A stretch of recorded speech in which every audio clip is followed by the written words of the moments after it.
It's your man, 100 grand. Ross with the Rock Never Stops.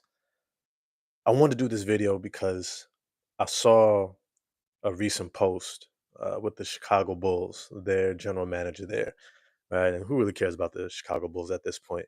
But I thought there was something of note to acknowledge uh, that he said that he wanted to build this franchise, this roster, his team for the Chicago Bulls, like the Indiana Pacers. Like the Indiana Pacers. And of course, the Indiana Pacers are in the Eastern Conference Finals, looking at potentially going back to the NBA Finals.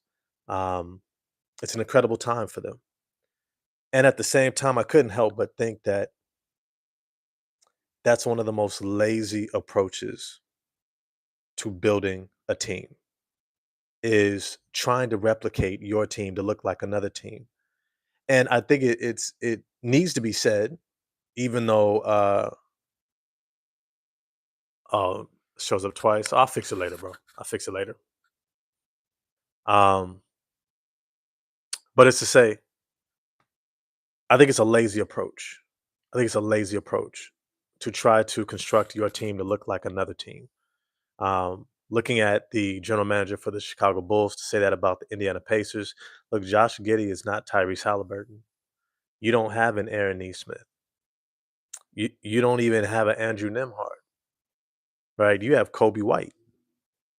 You got Io DeSumo, right? You have your own unique roster. And when you look at another team, another rendition of a winning franchise and say, oh, I want it to look like them, then you end up in a position where you're trying to chase what's already there and trying to make people into someone else.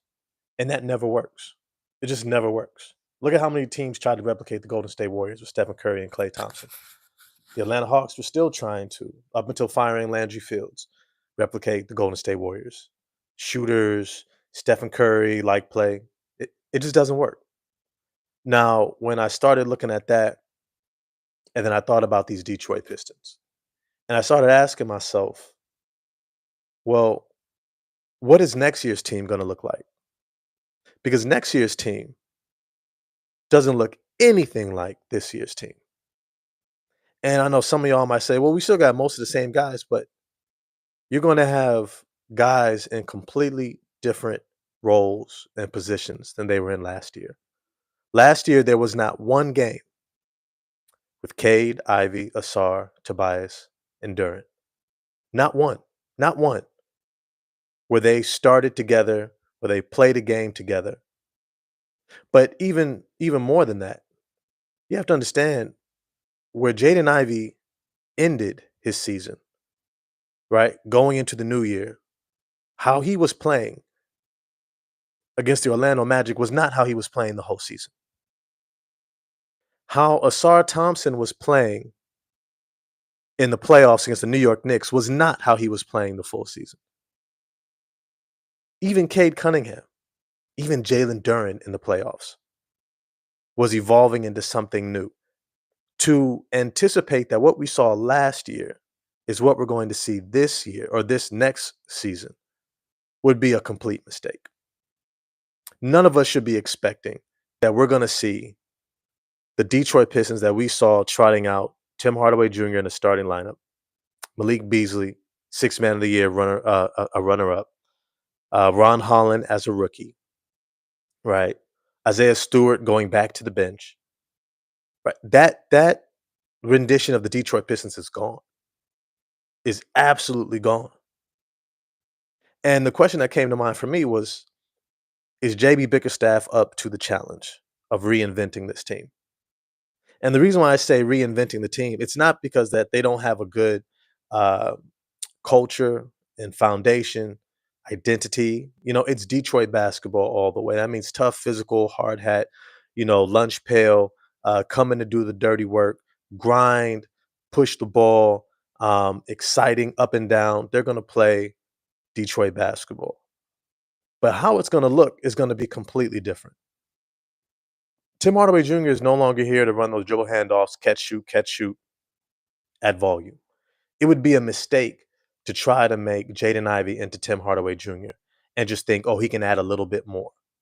Jaden Ivey is a completely different player, far more dynamic, and he needs to be used in a dynamic way if we're going to get the most out of this roster. Personally, I think that it's going to take JB Bickerstaff and this team a while to acclimate to playing with such talent around them. As we see in the Olympics, international play, when all star level players all come together and try to figure out how they're going to fit, it takes a while. It takes a while. And make no mistake about it, Cade, Ivy, Asar, Duran are all star level talents. Those guys are more than likely going to be future all stars. I'm betting the over that all four are going to be all stars at some point. So how do they fit? I want to dive into that a little bit in this video. For those of y'all who might just be jumping on now, this is an interactive video. It's an interactive live, so feel free to put your thoughts, comments in the chat, and I'm gonna try to get to it in between. Actually, matter of fact, let me check one of these right now. You should do videos on the Wolves and Knicks. I am. I am. Don't even worry about it. Don't worry about it. There's so much to talk about. So much to talk about. Yo, what's good? What's good, Sports Times? It's always good to see you on here. All right. What does next season's Detroit Pistons look like? Next season's Detroit Pistons, how it's going to look very different from this past season is the emphasis on defense. Whenever you have this much talent, whenever you have uh, this many individuals who can do so many dynamic things on the court, you have to create an opportunity for the team to generate easy offense rather than being in a half court setting where they're going to have to process at a high level to figure out how to fit with one another. This happens a lot.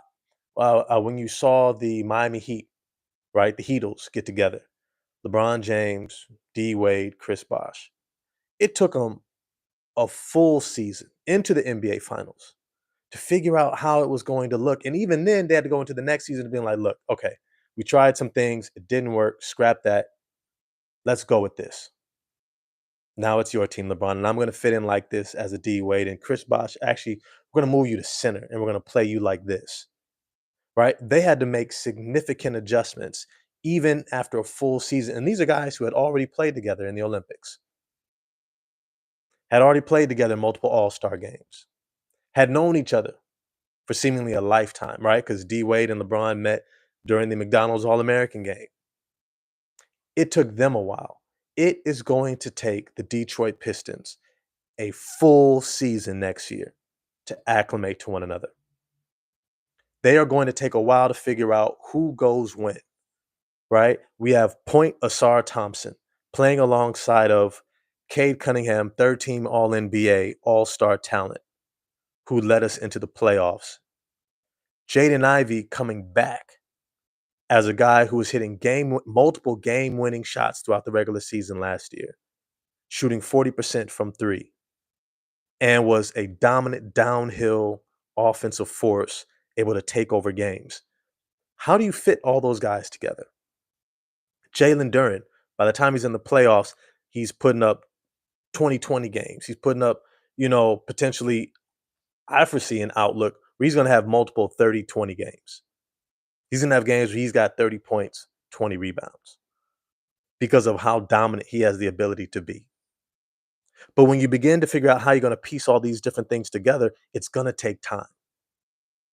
We're going to have to be patient with the offense looking like crap for a while. We just are. I think JB Bickerstaff will figure out a scheme. And if I'm honest with you, I think he needs to maybe spend time with a coach like Tyronn Lue next season. Maybe go sit with Greg Popovich, get some ideas. Right? These are guys who have had to recreate themselves and their offensive systems and schemes over and over and over and over. Tyronn Lue going from LeBron James and the Cleveland Cavaliers to the Los Angeles Clippers, where he has Kawhi Leonard and then Paul George, and then bring in a James Harden, Paul George, and Kawhi Leonard, then having to have a uh, um, uh, was it James Harden, Norman Powell, fringe all-star year, and Kawhi Leonard, right? He's had to recreate. And that is a skill that forces you as a coach to come outside of yourself a little bit. You can have sometimes pre-programmed ways of seeing offense, ways of seeing schemes and things of that nature, and that can sometimes get in the way of saying, "How do I maximize this?" Right? I think that there's going to be a lot of staggering of players because you can do different things at different times, but I think that it's going to take more than a full season to help this team to begin to step into the final version of themselves. I already said it's going to take 2 years, not next season, but the season after, for them to be knocking on that championship window. But it's going to take a full season for them to figure out what it's going to look like for them to offensively be effective and efficient in a playoff setting. If we're looking at these playoffs and learning anything, it's that continuity, identity, buy in are crucial for when you're playing at this level of intensity. Guys have to have certain habits be second nature to where they aren't second guessing. They aren't worried about uh, if I do this, am I doing the right thing? Right? These guys are catching and shooting Indiana Pacers, the New York Knicks, Oklahoma City Thunder, Minnesota Timberwolves. They understand their roles to a level that is absolutely elite. Every guy comes in knowing exactly what they're supposed to be doing.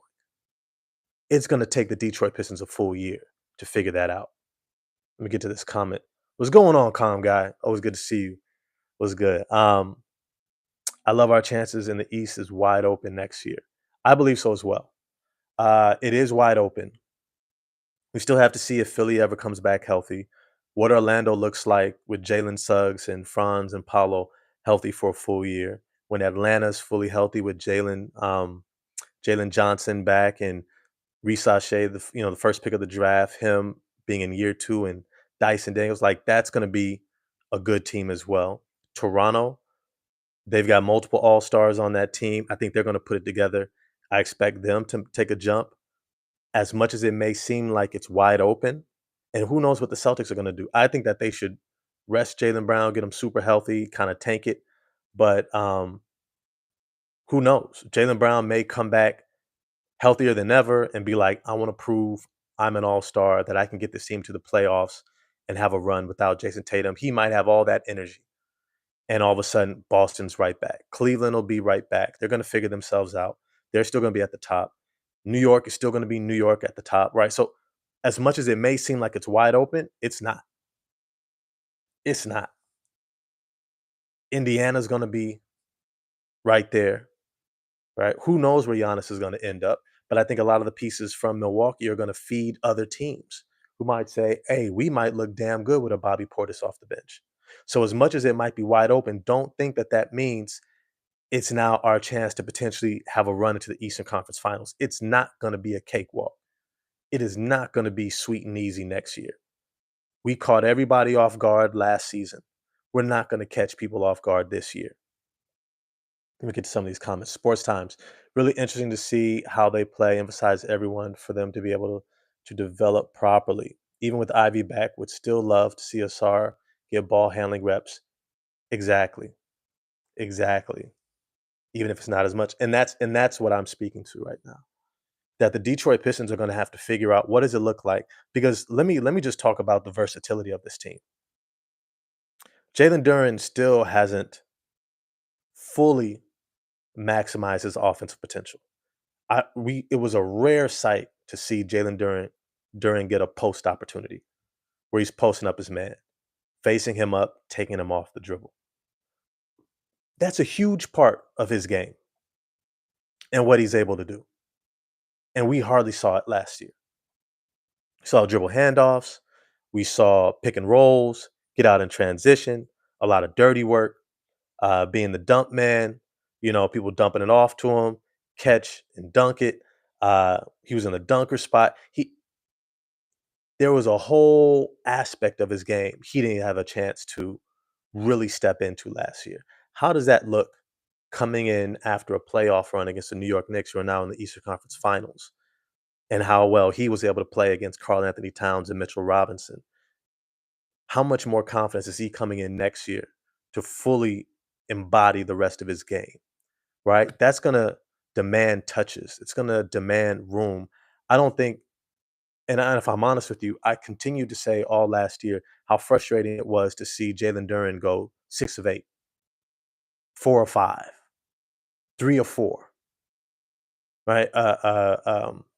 6 of 7. Because if somebody is scoring at that level of efficiency, they should have more shots.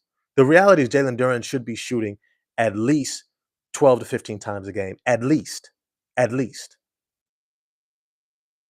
Then when you saw Sarah Thompson, his versatility, whether it was being a point forward, whether it was being able to get out in transition, whether it was being the roll man on a pick and roll and playing in the front court, right? Setting screens for Cade Cunningham and rolling to the basket, whether it was him being able to post up smaller guards or attack straight line drives or be able to penetrate the offense and probe and look for an opportunity to play make and facilitate for others. Asar Thompson had so many different components of his game that we only saw in bits and pieces and flashes as the season went on. But what happens when he comes in after a strong performance in the playoffs and that level of confidence coming into next season? I think that we see an Asar Thompson who doesn't attempt any less than 10 shots a game.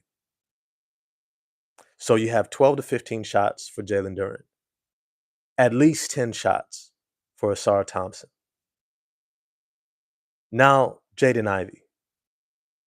By the time he ended the season, his confidence was so high, shooting over 40% from three, being an absolute blur, getting downhill, scoring almost seemingly at will, taking over games, if I'm honest, with some of the same impact that even Cade was having. Did he do it at the same extent? No, because they were restructuring, kind of pecking order. But now going into next year, I fully anticipate Jaden Ivey being not only extremely confident, but itching to prove himself. Well, if he's looking to prove himself, yo, it was good, D-Dubs. It's good to see you in the comment section. It was good, man. You can imagine what he's going to look like next season. Jaden Ivey next year is going to be somewhere around 12 to 15 shots a game, along with Jalen Duren. So you have 12 to 15 shots. It's 24 to 30 shots between Duren and Ivey. Another 10, so that's another 34 to 40 shots, adding Asar Thompson. Now you look at Cade Cunningham. Cade was averaging between 15 and 20 shots a game, at least. So now you're tacking that on, right? How do they figure out how to disseminate 35 to 55 shot spread between four guys? That's going to be difficult.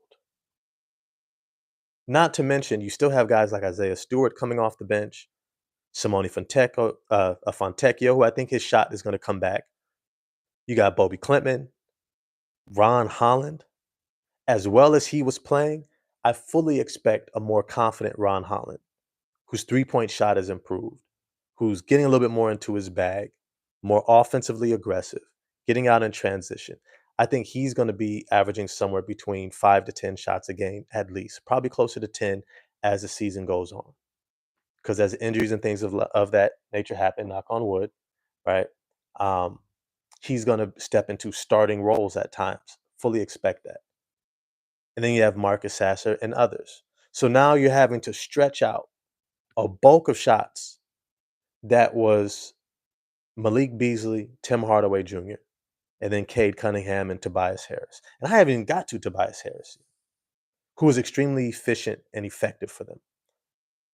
They are going to have to figure out who this team is, not in terms of identity and culture, but their offensive scheme and system and how they're going to get buckets.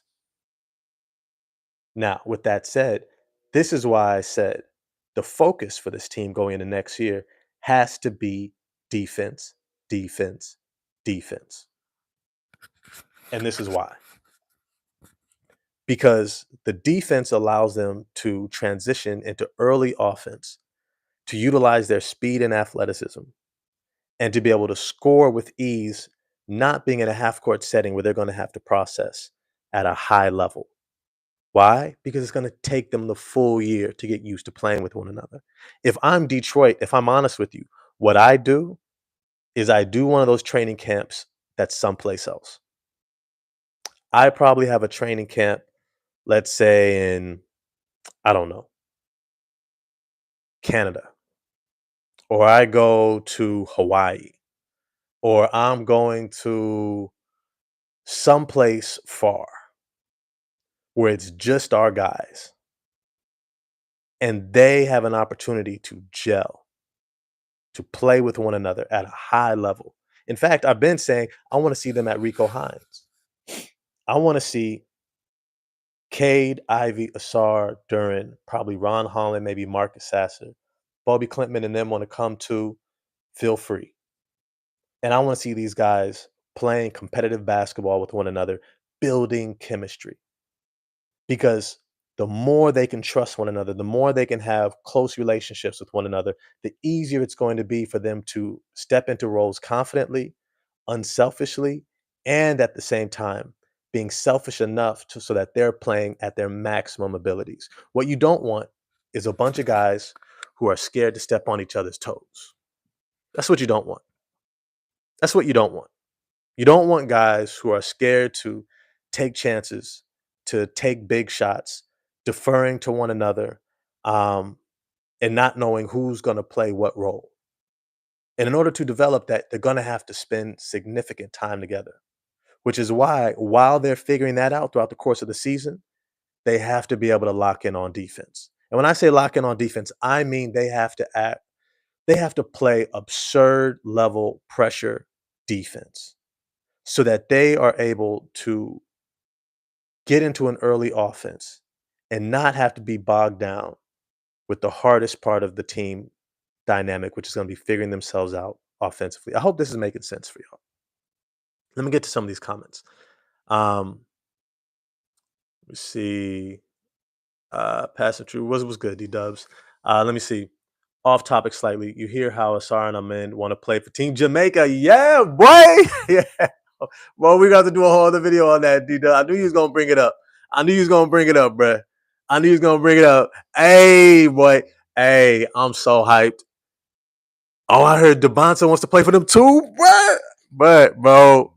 All right, bro. That's a whole other video, bro. Y'all be coming on here getting me gas, bro. You already know, man. Team Jamaica's gonna be so lit, and they got Nick Richards to play inside, and Isaiah Stewart is from Jamaica too, boy. Come on now, Team Jamaica gonna be crazy, man. Yo, this is gonna be a whole other video, man. D Dubs, I knew you was gonna do it to me. I think that's cool. I hope they're able to. Yeah. Ray Floyd, why did everybody want Ivy traded for a star? Why the Pistons fans act like we don't have to choose between two? Let's have both of them. Facts. But that's because, most people are casual fans. Let's be real. Most people are casual fans. They just follow, you know, the lazy man's offensive take or sports take on ESPN. Right. Most of them just follow that. So they're not actual, vested people who follow. Um, let me see. Triple J would be great with Cade. Make a big move for Triple J or Mobley, I say. Well, we're not going to get Mobley, that's for sure. Um, Triple J, maybe. But if I'm honest with you, bro, I think I would rather have Tobias Harris because Tobias Harris is a veteran who has chemistry for next year that is going to have the ability to balance this team out. And that's going to be a point I'm going to talk about later in this video on the importance of veterans who make others better, who have the ability to be gel pieces. Let's be honest. Tim Hardaway Jr. and Malik Beasley were great in the locker room, very exciting, brought a lot of great energy, but they weren't exactly gel pieces. They weren't pieces who connect others. They were guys who were kind of focused on doing them. And I want to caveat this. I'm not going to say that they weren't team players. Their role and how they played was precisely what JB Bickerstaff wanted for this roster. and it was what they both needed and wanted to do in order to maximize their opportunities to get a next contract. But let's be real, they were gunners. They were gunners. This team does not need gunners going into next year. They do not need gunners going into next year. What they need is they need players who are unselfish. I'm talking like the Kyle Andersons. Um, I like guys like Malcolm Brogdon, Kelly Olynyk, guys who have no problem making the extra pass, who are team first guys, who are high IQ, know what to do, high level processors in the playoffs. These are guys that I want them to bring in. And we're going to get to that in terms of upgrading our veterans on this team. All that's to say is going into next season, I don't want us to have to adjust to another all-star level player, which Triple J would be. So that's not who I would want. I'm also scared of his lack of rebounding. Can you imagine being in the playoffs in a dogfight against the New York Knicks and Jaren Jackson Jr. starting in your front court, playing 40 minutes and only having 2 rebounds at the end of the game? Like Josh Hart is quadrupling Jaren Jackson Jr.'s rebounding total by the end of the game. That would be devastating to watch. I think that would be devastating for all of us to watch. Let me see. Sports Times. Do you think they can make it past the Americans for qualifier? I saw Norman Powell was playing this summer. Oh, with Norman Powell. Okay, y'all talking about the okay. Yeah, we gonna have a Jamaica video. Okay, we gonna do a Jamaica video. Y'all got me amped. Y'all got me amped. Okay, we gonna figure out all the Jamaican ancestry people. If Norman Powell is on there too, wow, that'd be crazy. Um, yeah. Yo, what's good? Tony J coming through with the super chat. Appreciate you, man. Asar, Holland, Duran are all non-shooters. If one or two um, be one shooters, our chemistry goes way up. What is reasonable to expect for next year? Great question. Great question. Appreciate the super chat. Let's be clear. Um, not all threes are created equal. Not all threes are created equal. When I say that, it's to say some threes have different types of value based upon how they're taken, how they're created. For example, a 3-point shot that's taken with Cade Cunningham in a pick and roll coming over the top of a screen and someone going under is different than a 3-point shot being taken to a kick out man in the corner. The kick out three in the corner is a far easier shot than the one coming over the top in terms of a pick and roll, which we can expect a lower efficiency rate, which speaks to Cade Cunningham's efficiency that some people still kind of challenge or don't believe he's that efficient. But the reality is the quality of shots that he gets is really low. Is really low. Now I wanna caveat that because it's gonna frame this discussion around shooting. When a really good shooter, I think Cade is a really good shooter. I don't think he's like elite great, but I think he's a really good shooter. He's an above average NBA 3-point shooter. I think we're gonna see that even more next year.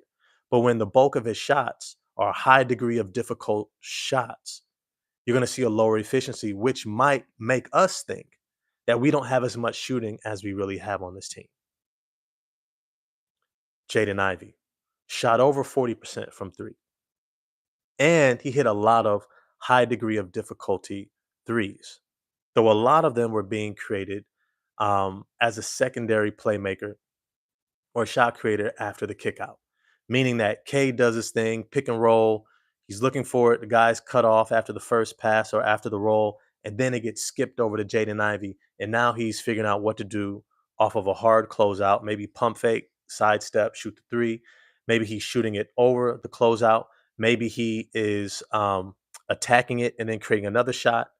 But his threes, even though he shot 40%, weren't the most efficient threes or uh, lower level of difficulty threes. Do you get what I'm saying?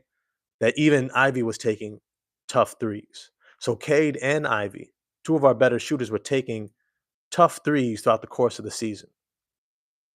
Now you factor in Asar Thompson, Jalen Duren. Now I think Tobias Harris is going to be around league average, if not just above, right? Somewhere around 37, 38%, which is his norm. But then you factor in Asar Thompson, Jalen Duren.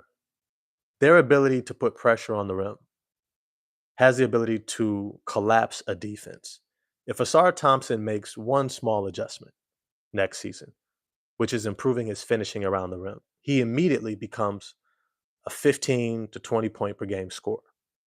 His ability to get downhill, put pressure on the rim is second to none. We saw what Amen Thompson was able to do last season. That was because Amen Thompson had a full off season of development. Asar did not with the blood clots, but fully expect by the time that Asar Thompson was finishing up the season and you saw what he was able to do against the New York Knicks, the spins to the rim, finishing over the top, dunks, dump offs, pick and rolls, primary ball handler, the roll man, cutting off the ball. If he's finishing at an above average clip, at a high level, he now begins to reconstruct how the defense has to guard him. They now have to keep eyes on him, which means that Cade and Ivy and Tobias Harris, their shot quality is going to skyrocket.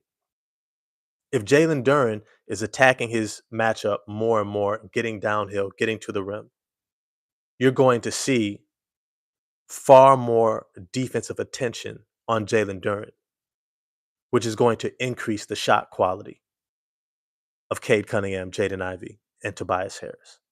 And this is why I said things are going to look very different next year because how we generate threes, how we generate shots is also going to have to shift, right? Tim Hardaway Jr. is not walking back through that door in terms of at least the starting lineup. He's not. More than likely, I doubt he's on this team next year. I'm probably more of a fan of bringing back Lindy Waters on a veteran minimum than overspending at all for Tim Hardaway Jr. or Malik Beasley. All that's to say is, even though we lack those 3-point specialists, which if you notice in the playoffs are less and less valuable, there's hardly any 3-point specialists getting major minutes in the playoffs. Isaiah Joe is probably the closest thing to that. And he's coming off the bench as the eighth, maybe the eighth man off the bench, ninth at times.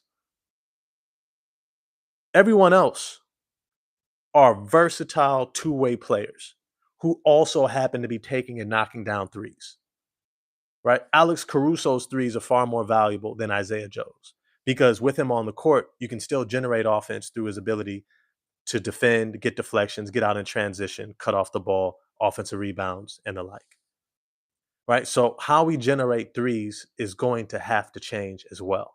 And it was kind of the point of this video that the Pistons are going to look very different next year.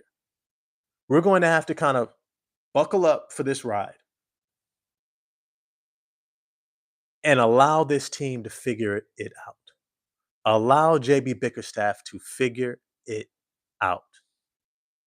He is going to have to prove that in the same way I'm sure he believes if Cleveland had given him more time, he would have figured out Donovan Mitchell, Darius Garland, Evan Mobley, Jared Allen to play at a higher level. Though I think it's clear by now the injuries were more so the reason why they couldn't get out the second round than it was a deficit in JB Bickerstaff, right? If you're not healthy, it doesn't matter. You're not going to win, especially in the playoffs.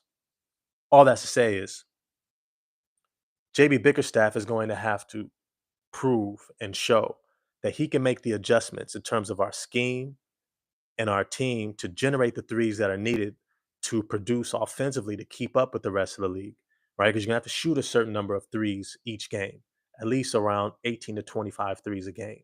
That's kind of where the league is at this point.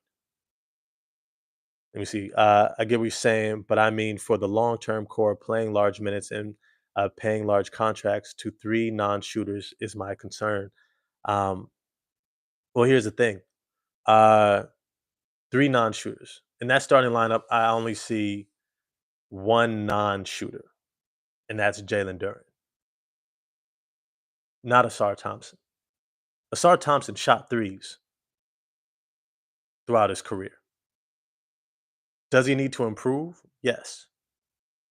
Last season was only his second year with a whole offseason out. I fully expect Asar Thompson to come into next year shooting 1 to 2 threes a game. The following year, I think it will increase. You see, he's one of those talents. I kind of liken him to, um, in terms of kind of style of, or I should say, his ascent of development. Look at Alex Caruso.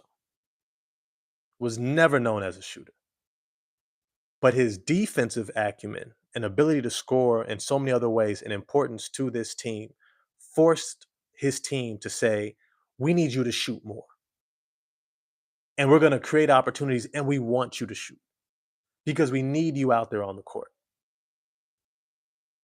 The same thing is going to happen with Asar Thompson. His defense and versatility in so many other areas are going to force the Detroit Pistons to have him shoot more. I think that even though next season I don't expect him to be league average, I think he's going to be somewhere around low 30s. He'll have certain games where he looks better than other times, but I think that he's going to slowly, continuously develop that 3-point shot. He's not a non shooter. Duran is a non shooter because they stopped developing that 3-point shot after his rookie year when Dwayne Casey got removed as the head coach.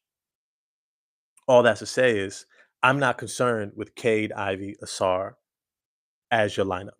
Tobias Harris is going to be above average. I think he's going to be more of a spot shooter next year.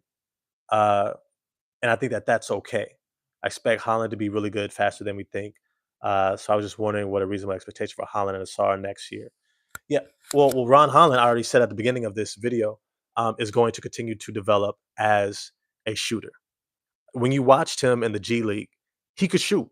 He could shoot. A lot of people think that you're not a shooter because you're not coming in shooting 40%. Even high level shooters have to figure out how to shoot in the NBA. I don't know if people remember Aaron Neesmith at Vanderbilt. He shot over 40% on volume. His first 3, 4 years in the league, he couldn't shoot. He was struggling to shoot. He had to remake himself as a defender. And then now he's moving back into the confidence and having the structure in his shot to be a consistent shooter again.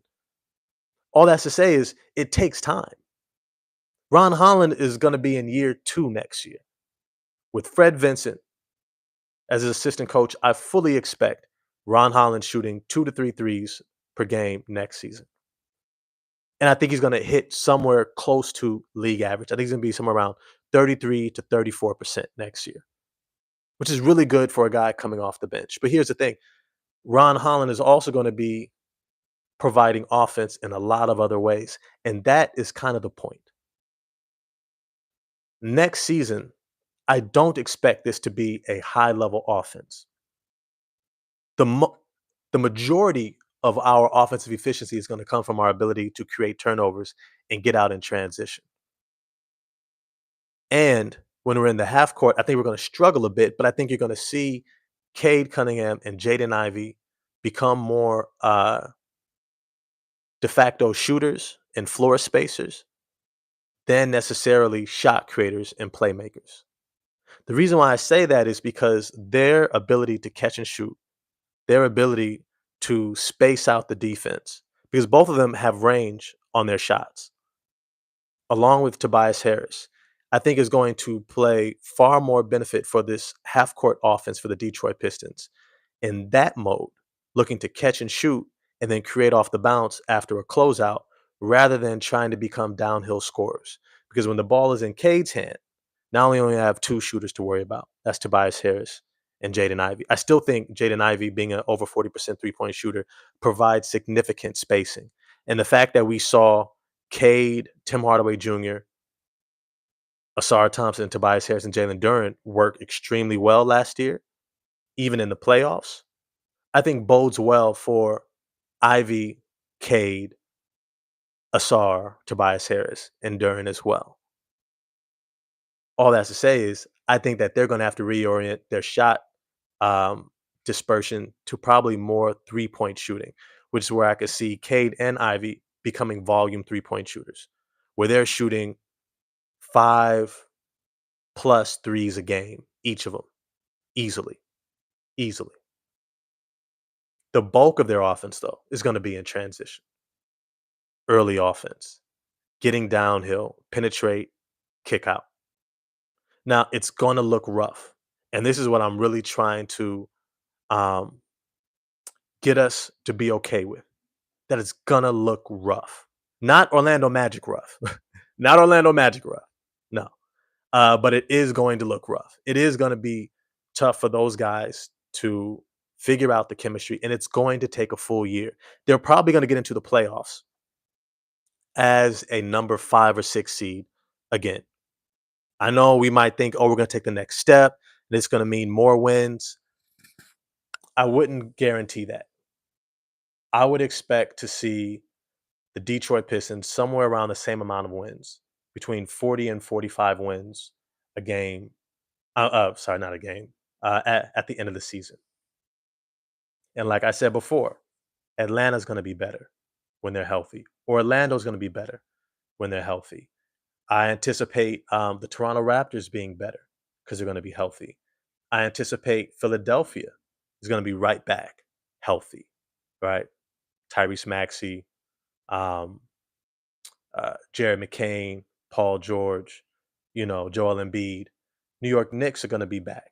Indiana Pacers are going to be right there. Cleveland's going to be right there. And like I said, who knows if Jalen Brown's going to say, hey, this is going to be my prove it year that I'm a superstar, top 10 in the league, um, and tries to make a run as well. And they build that thing around him in Boston, right? So that's another team that's going to take a step forward, right? So it's going to be a dogfight once again.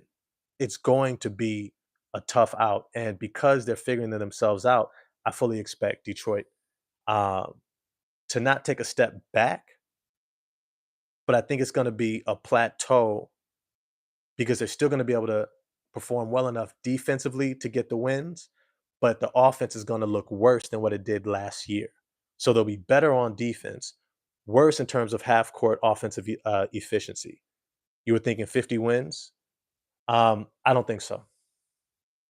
I don't think so. Now I could be wrong because I definitely underestimated what they were going to do this past year. I had them between 32 and 35 wins as their next step this season. So who knows? Maybe they just wildly put it all together. But I still think that where they're going to put it together the most is going to be on the defensive end. Because remember, our defense for the first half of the season, before Asar Thompson got ramped back up, was the shits. Our defense was horrible. It was terrible. Jalen Duren was in his head, crying for calls, right? They were still adjusting to one another. Um, Jaden Ivey was the best perimeter defender. You had Tim Hardaway Jr. next to Jaden Ivey. They were kind of small out there. Cade Cunningham was, the most size we had on the perimeter. Ron Holland was still figuring himself out. Simone Fontecchio's shot had abandoned him, right? And he doesn't play defense, right? We just didn't have a good defensive team. Fast forward to next year. You now have a starting lineup of Cade, Ivy, Asar Thompson. That's 6'7", 6'7", 6'5". Elite athletes with really good length, speed, anticipation, ability to smother other teams on the perimeter. And then you bring Ron Holland off the bench. So even when your bench comes in, there's no let up on the perimeter defense. Ron Holland, 6'7", 6'10" wingspan, great motor, great energy on the defensive end. I think that's where we hang our cap. I think that's where we do the bulk of our work. I think that's where we have the ability to maximize our potential and to really kind of put foot to ass. You know what I mean? Like to really get out and run on teams. It's not going to be our offensive efficiency. And I think that that's going to create a similar outlook, but it's going to be hard because once again, teams weren't checking for us last year. They weren't, especially when we started off, I think the season 0-4. right? Like we had a rough start at the very beginning and then picked it up. And even then they were like, who's this 14-win team? Right? No one's looking for the Pistons, even when they were doing well. People didn't start checking for the Pistons until it was too late, and then they had already kind of settled into their playoff lineups, and they were like, "It is what it is. Let's just get into the playoffs." And it was what it was. Next season, folks are checking for us. Now, fortunately, you got the Milwaukee Bucks likely taking a huge step back. They're going to trade Giannis. It looks like inevitably they're going to reset there. That's going to be a team that, you know, as long as you do what you're supposed to do, you should be able to beat them. So it's going to be 4 easy wins, right? You can count those in the bag. You got the Chicago Bulls still trying to figure themselves out. I don't see them as our competition at all. We should be able to get 3 to 4 wins at least out of them. But then you have Indiana and Cleveland. Those are gonna be tough outs. That's another 8 games we're gonna have to fight for. Then you look at the Raptors will be back. Knicks. It's gonna be a rough. I think it's gonna be rougher early on in the year than it will be later on as we figure ourselves out offensively. But if I'm honest with you, I don't see a team out there who can match the Detroit Pistons in terms of perimeter, wing, athletes, defense, and ability to get out in transition. I don't think there's a single other team out there. The closest may be Houston with Tari Eason and Amin Thompson, but they don't have a Cade, they don't have an Ivy, right? And so I think that we have a clear advantage over the league, over the NBA in that regard. And I think we can leverage that the whole season. It's going to get us to 44, 45 wins. All right. I don't think it gets us to 50 though, because there are going to be games where you're going to have to execute offensively. And I don't think we'll have that figured out until later in the year. We get to some of these questions and comments. I appreciate all the love. I got 12 people in the chat. Definitely smash the like button for me. If it's your first time in one of my lives, it's an interactive chat, so I'm going to read your chat questions and thoughts. If I missed you, I apologize. If you want me to stop and notice what you're wanting me to talk about, shoot me a super chat. All right, and then we can pause and pivot. Team Savant, what's good, my man? Ron Holland should give us the same production as Benedict Mathurin next season. Yes, I think he gives you even more because Mathurin be struggling on defense. Ron is not going to struggle on defense. Ron has been able to learn a lot of the tricks of the trade defensively. I think having Asar Thompson there and Cade Cunningham are going to be great to sharpen, his iron on, and he's going to be extremely effective defensively, which is going to add even more offensively. I don't think that he is the free throw merchant that Mathurin is able to be in terms of finding those angles and getting his body, but I do think he's going to get downhill at a high level, and he's going to be hitting threes. I think he's going to be kind of that prototypical athletic 3 and D wing. He's going to look more and more like Aaron Neesmith with a little bit more offensive creation, but a lot like Aaron Neesmith by the end of next year. Maybe not as many threes, but he's going to be shooting threes and getting out in transition and playing great D. Let me see. D Dubs was good. We can still do with a couple shot creators because things will get rough. Team will figure us out. The barometer is Indiana. I don't think we need shot creators. I'm gonna be honest with you. I did a breakdown of the shot distribution that I'm anticipating for next year between Cade, Ivy, and Asar, and even Jalen Duren. There is not going to be a lot of shots available. I don't need guys who are trying to get their shot. I need guys who can complement the guys whose shots we want going to. In other words, I want someone like a Marcus Smart who already knows how to play between a Jalen Brown and Jason Tatum. I want a guy like Santi Aldama who knows how to play between Jaren Jackson Jr., John Morant, and Desmond Bain and figures out his shots there, makes the extra pass, scores without the ball in his hands, cutting off the ball, offensive glass, that type of thing. Right? I don't want guys who are going to come in here and say, I need the ball. Tim Hardaway Jr. and Malik Beasley are guys who need the ball to be effective. If they are not taking shots, they are not effective. If they're not making shots, they're not effective. That's not the type of veterans that we need. I need guys like Lindy Waters who can move off the ball, who know how to make the extra pass, We're going to play tough defense, have good positional size, and are great fillers, right? And which is why I brought up guys like Kyle Anderson, Kelly Olynyk. Um, I like those guys. I like those guys. Um, but that's a great comment. Let me see. Still need an off-season move though. I think we do. Sports Times. You're right. We need an off-season move, but I think it's going to be to upgrade the veterans, get some more positional size, as we saw Malik Beasley, Tim Hardaway Jr. They were food on the defensive end. Jalen Brunson ate every time he saw one of those guys. You look at what he's doing to Ben Shepherd, who's considered to be a good defender. He just, he's not as physical, but he's shorter. He's like 6'5".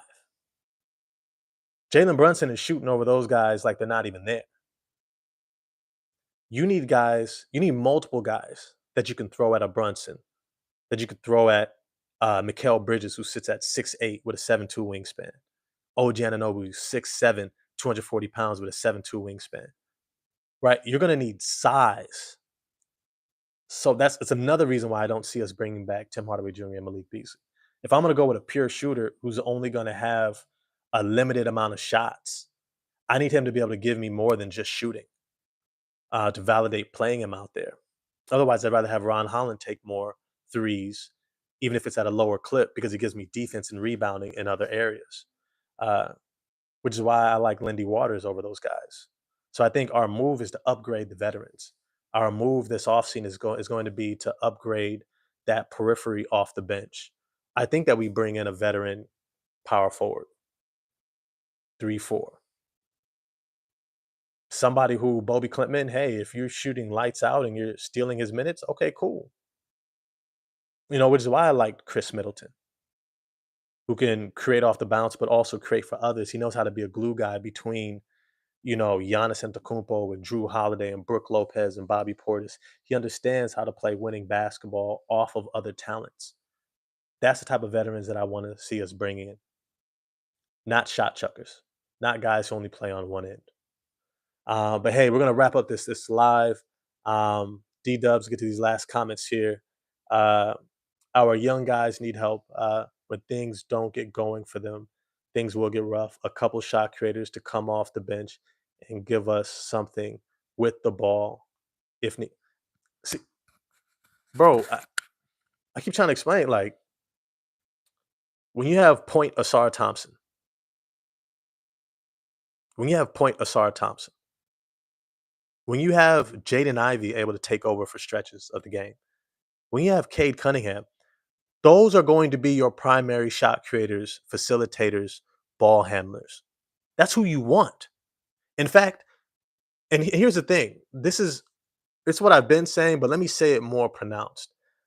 We are going to have to give Asar, Ivy, Cade, and Duran time to develop the chemistry to step into being the maximal player that they can be, because that is what's best for our championship version of ourselves. Asar needs significant minutes playing point guard. So does Ivy. Cade probably needs to spend more time off the ball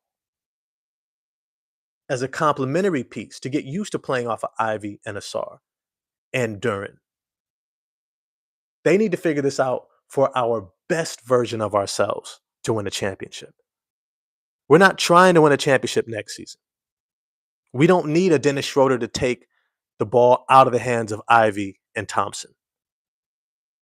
We need someone like Malcolm Brogdon who can play off of those guys, who are still smart, heady players, but very unselfish and are going to make the extra pass, can play off of those guys and in between those guys. That's what we need on this team. That's what we should be looking for. Sasser can play off the ball. Yes. Yes.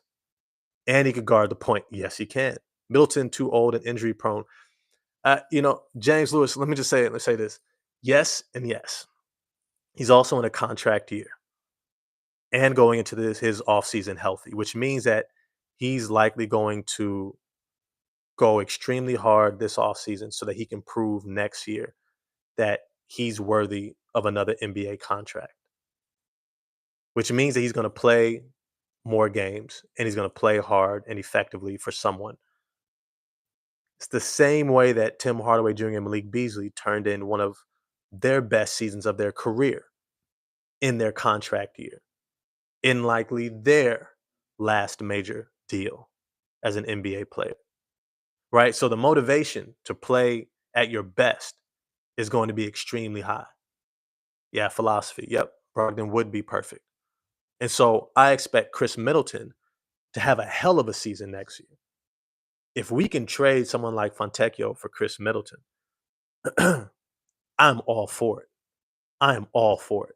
Because to have that guy at 6'8" with a 6'11" wingspan, NBA championship pedigree with the Milwaukee Bucks, who has a versatile skill set, has been a leader for a championship team, a captain, someone who can create for others and shoot the ball, he would be amazing off the bench.